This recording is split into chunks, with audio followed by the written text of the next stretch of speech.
याद रखोगे, ठीक है। इधर देखो बेटा,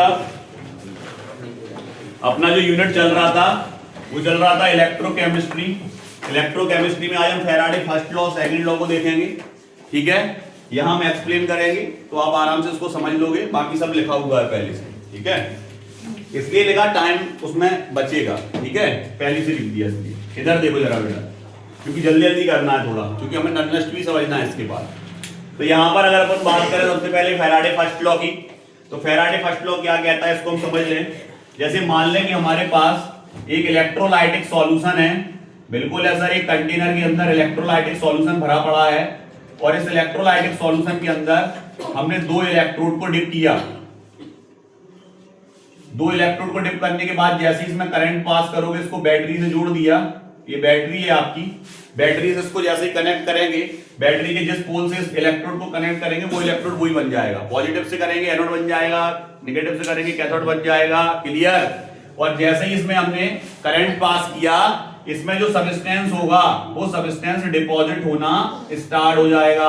जैसे मान लें कि हमारे पास NaCl है, तो Na पे पॉजिटिव चार्ज और Cl पे नेगेटिव चार्ज, तो Cl डिपॉजिट होगा पॉजिटिव पे, पॉजिटिव डिपॉजिट होगा नेगेटिव पे, क्लियर। अब दो चीजें होती हैं, एक होता है, दो वर्ड आते हैं, एक होता है डिपॉजिट और एक होता है लिबरेटेड। लिबरेटेड मतलब जैसे गैसेस हैं वो लिबरेट हो जाएंगी, यहां से गैस बाहर निकलना स्टार्ट हो जाएगी, क्लियर। और जो भी आपका सॉलिड सब्सटेंस है वो यहां इकट्ठा होना स्टार्ट हो जाएगा, क्लियर। अब हम बात करते हैं इसकी कि फैराडे ने इसमें बताया क्या। तो फैराडे ने ये बताया कि सब्सटेंस का उतना ही अमाउंट डिपॉजिट होगा जितना उसमें हम चार्ज देंगे, जितना उसमें क्या देंगे, चार्ज। थोड़ा सा अच्छे से और समझ लो, जैसे मान लो 12 वोल्ट की छोटी बैटरी है और एक 12 वोल्ट की बड़ी बैटरी है, तो 100% इसमें चार्ज ज्यादा होगा और इसमें चार्ज कम होगा, जबकि वोल्ट सेम है, दोनों का वोल्ट सेम है, लेकिन इसमें अमाउंट ऑफ चार्ज ज्यादा होगा क्योंकि इसमें ज्यादा सब्सटेंस है, बड़ा बैटरी है, क्लियर, इसमें कम। तो जितनी बड़ी बैटरी से आप इसको जोड़ोगे उतना ही ज्यादा अमाउंट आपको मिलेगा, क्लियर। ये चीज आ गया समझ में सबको। तो क्या कह रहा वो, W is directly proportional Q। अब हम आते हैं अपने टॉपिक पे। वो क्या कह रहा, इन इलेक्ट्रोलाइटिक सेल, कोई भी इलेक्ट्रोलाइटिक सेल में मास ऑफ सब्सटेंस डिपॉजिटेड, जो भी सब्सटेंस का मास डिपॉजिट होता है ऑन कैथोड और लिबरेटेड ऑन एनोड। लिबरेटेड होगा एनोड पे और कैथोड पे डिपॉजिट होगा, clear. Is directly proportional to the charge. किसके डायरेक्टली प्रोपोर्शनल होगा, charge is a Q, clear. Q passed through the electrolyte. जब आप उस करंट को या उस चार्ज को पास करोगे, किसमें से, इलेक्ट्रोलाइट में से, पहला बार, क्लियर, बिल्कुल। अब यहां देखो क्या कह रहा, W is directly proportional Q। ये हमने लिखा था W is directly proportional Q। अब W क्या है सर, ये हम थोड़ा थोड़ा यहां समझाते जाएंगे आपको हर चीज, तो आपको और अच्छे से समझ में आ जाएगा। W क्या था सर, W था weight of substance, weight of substance. Sir W है weight of substance, clear. It is called W, जो ग्राम में भी हो सकता है, किलोग्राम में भी हो सकता है, लेकिन मैक्सिमम ग्राम में या मिलीग्राम में आता है, ठीक है, ग्राम में है ये, क्लियर। अब बात करते हैं हम यहां पर Z क्या है। Z is a Faraday constant. Z क्या है आपका, फैराडे कांस्टेंट है सर, फैराडे कांस्टेंट है। I क्या है sir, current in ampere, current in ampere, ampere में करंट है सर, एम्पियर में करंट है। T क्या है, time in second, time in second. अगर मिनट में है तो उसको सेकंड में कन्वर्ट कर लिया जाता है, मिनट में दिया है तो सेकंड में कर लिया जाता है। यहां देखो W clear, weight of substance, Z क्या है, फैराडे कांस्टेंट, I क्या है, करंट इन एम्पियर और T टाइम, क्लियर। अब बात करते हैं हम Z कैसे कैलकुलेट करते हैं, ठीक है। सबसे पहले अब Z की अगर हम बात करें बेटा, तो Z इक्वल होता है, देखो क्लियर लिखा है, इक्विवेलेंट वेट अपॉन 96500 कूलम। मतलब ये होता है Z इक्वल होता है E क्या है आपका, equivalent weight upon F, Faraday, clear, Faraday का वैल्यू है, ठीक है। अब इक्विवेलेंट वेट किसके इक्वल होता है, तो वो इक्वल होता है molar mass into mole ratio के, क्लियर। अब इसमें दो चीजें आ गई सर, एक तो मोलर मास, पहली चीज मोलर मास, क्लियर। और एक आ गया सर इनटू में mole ratio, mole ratio. Sir ये दो चीजें आ गई इसमें, molar mass and mole ratio. सबसे पहले हम ये निकालना सीखें मोलर मास कैसे कैलकुलेट होता है, मोलर रेशियो कैसे कैलकुलेट होता है। क्लियर? तो मान लें कि हमने यहां पर एक रिएक्शन लिखा H2 plus O2 arrow H2O, ये नॉर्मली रिएक्शन लिखी हुई है हमारे पास। हाइड्रोजन और ऑक्सीजन मिलके वाटर बना रहे हैं। क्लियर? मोल रेशियो निकालना सिखा रहे हैं, अच्छे से सीखना। H2 प्लस O2 क्या बना? H2O बना। इसमें हम मोलर रेशियो कैसे निकालेंगे सर? मोलर रेशियो का तरीका ये होता कि अगर अनबैलेंस्ड रिएक्शन है तो उसको पहले बैलेंस करना पड़ता है। क्या करना पड़ता है? बैलेंस, तब जाके उसका मोल रेशियो निकालोगे आप। क्लियर? बैलेंस्ड रिएक्शन का ही मोल रेशियो निकाला जाता है। ये चीज समझ में आ गई? It is unbalanced reaction. क्यों? क्योंकि यहाँ ऑक्सीजन 2 है, यहाँ ऑक्सीजन 1 है, यहाँ हाइड्रोजन 2 है, यहाँ हाइड्रोजन 2 है, बैलेंस में नहीं है ये। क्लियर? क्योंकि ऑक्सीजन बैलेंस नहीं है। ऑक्सीजन को बैलेंस करने के लिए हमने 2 लगा दिया, तो ऑक्सीजन 2 हो गया, तो ऑक्सीजन 2 हो गया, लेकिन हाइड्रोजन देखो 4 हो गया, तो यहां पर हमने 2 लगा दिया। अब ये बैलेंस्ड में है। क्लियर? तो यहां पर अगर देखें जो आगे लिखा रहता है वो होता है उसका मोल। वो क्या होता है? Number of moles. इसमें नंबर ऑफ मोल्स कितना है? 2 मोल। जब कुछ नहीं लिखा तो 1 मोल। आगे कुछ नहीं लिखा ना, ये नहीं है, आगे जो लिखा हो 1 मोल। इसके आगे देखो 2 लिखा, 2 मोल। क्लियर? अब अगर हम कहें आपसे भैया इसमें हाइड्रोजन के कितने मोल हैं? 2 मोल है। ऑक्सीजन के कितना मोल है? 1 मोल है। और H2O कितना मोल है? 2 मोल है। अब हम कह रहे हैं इसमें हाइड्रोजन और ऑक्सीजन का रेशियो कितना है मोल्स का, तो आप कह दोगे 2:1। That's all. क्लियर? अगर हम आपसे कहें ऑक्सीजन और H2O का मोल रेशियो कितना है, O2 का H2O का, तो आप कह दोगे सर 1:2। That's all. क्लियर? आ गया मोलर रेशियो निकालना सिंपली। अब देखो यार, अब हम बात करते हैं एक और रिएक्शन के लिए मोल रेशियो, इससे बिल्कुल अच्छे से आ जाए वो। एक और रिएक्शन ले रहे हैं हमने मैथिन लिया।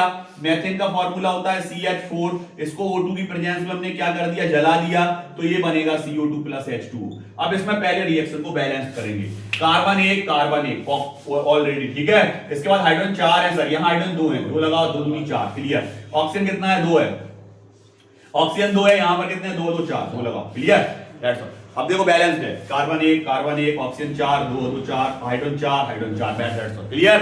अब बात करते हैं इसके मोल रेशियो की। ये 1 मोल है, ये 2 मोल है, ये आपका 1 मोल है, ये आपका 2 मोल है। क्लियर? अब मोल रेशियो की अगर हम बात करें किस किस के कर रहे हैं, चलो इसके और इसके कर लो तो 1:1 होगा, इसका और इसका कर लो तो 2:2 होगा। अब 2:2 जो आया उसका सिंपल कर सकते हो आप 1:1। क्लियर? आ गया समझ में? अगर रेशियो उसका ज्यादा बड़ा है और उसका सिंपल हो रहा तो सिंपल में ले लेते हैं उसको। क्लियर? कोई दिक्कत मोल रेशियो निकालने में? इसको हम हटाते हैं। भैया हमें मोल रेशियो निकालना आ गया। मोलर मास क्या होता है सर? मोलर मास होता है उसका मास अपॉन उसका एटॉमिक मास। और मोलर मास वैसे निकाल लेते हैं अपन, क्योंकि मोलर मास किसका निकलेगा? मोलर मास निकलेगा हमेशा मॉलिक्यूल का। जैसे हमने कहा C6H12O6 है, एक ग्लूकोज है, इसका मोलर मास कितना होगा, तो आप कह दोगे सर कार्बन का 6 × 12, हाइड्रोजन का 12 × 1, मतलब 12 × 1। क्लियर? ऑक्सीजन का फिर से तो 6 × 8 16। क्लियर? कैसे 12 आ जाएगा, 72 आ जाएगा इसका, 12 आ जाएगा इसका, 96 आ जाएगा इसका, 180 समथिंग। क्लियर? ये क्या निकाल लिया आपने? क्लियर?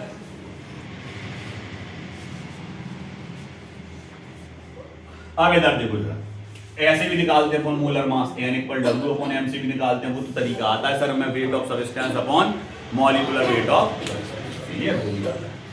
चलो इधर देखो, इससे नंबर ऑफ मोल्स निकालते थे। इससे क्या निकालते थे? Number of moles. Molar mass होता है टोटल मास ऑफ। ठीक है? ये क्लियर? ये क्लियर आ गया समझ में? किसके इक्वल होते?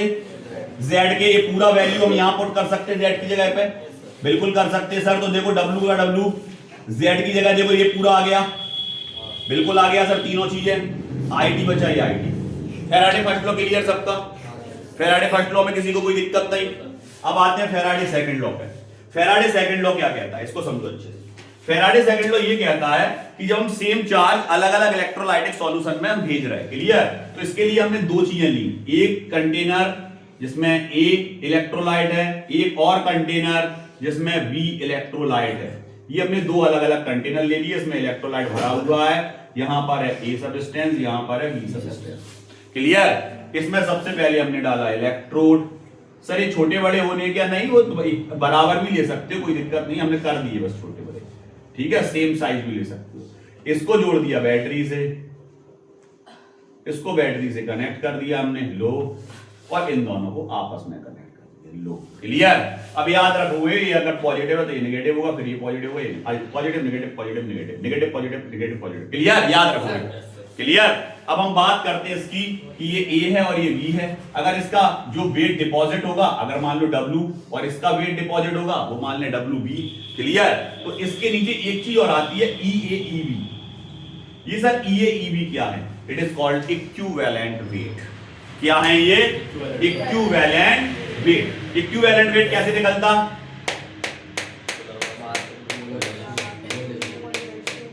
सर आती है, मैं अभी आपने सिखाया मोल रेशियो कैसे निकालते हैं, अभी आपने सिखाया मोलर मास कैसे। क्लियर? इधर देखो, on passing same amount of charge, देखो यहां बैटरी से दोनों को एक साथ सीरीज में कनेक्ट किया, जितना वोल्ट इसको मिलेगा उतना ही वोल्ट इसको मिलेगा।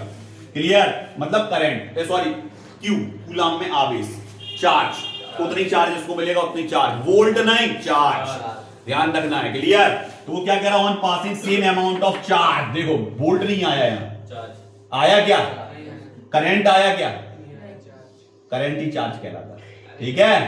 ध्यान, नंबर ऑफ इलेक्ट्रॉन्स, चार्ज, आगे समझ में, on passing same amount of charge equal number of equivalent, इसके इक्विवेलेंट के क्या होता है? चार्ज इक्वल होता है। Clear? Are deposit on each cell, दोनों सेलों को बराबर बराबर दिया, कनेक्टेड इन सीरीज कनेक्शन, जो कि किसमें कनेक्ट है? सीरीज कनेक्शन में। तो क्या हो जाएगा, देखो सेम फिगर वही बना। क्लियर? यहां देखो क्या लिखा, number of equivalent of A equal to number of equivalent B. Clear? इधर देखो जरा, आगे क्या आया, mass of A upon equivalent of A equal mass of B upon equivalent weight of B. Clear? अब अगर अपन करेंगे mass of A mass of B, तो ए इक्विवेलेंट आ जाएगा ए, इक्विवेलेंट आ जाएगा बी। क्लियर? इक्विवेलेंट वेट ये रहा। अगर इसको ए किया तो ये दोनों ए हो गए, इसको बी किया तो ये दोनों बी हो गए। क्लियर? चलेगा? कोई दिक्कत? अब आते हैं अपन नर्नस्ट इक्वेशन पे। क्लियर? यहां तक कोई दिक्कत? Faraday law first law second law में सब आ गया। क्लियर? जब भी हम फैराडे फर्स्ट लॉ पूछेंगे यहां तक निकालोगे, इसको पूरा डेराइव करोगे। फैराडे सेकंड लॉ पूछेंगे, यहां से डेरिवेशन स्टार्ट करोगे, यहां खत्म करोगे। क्लियर?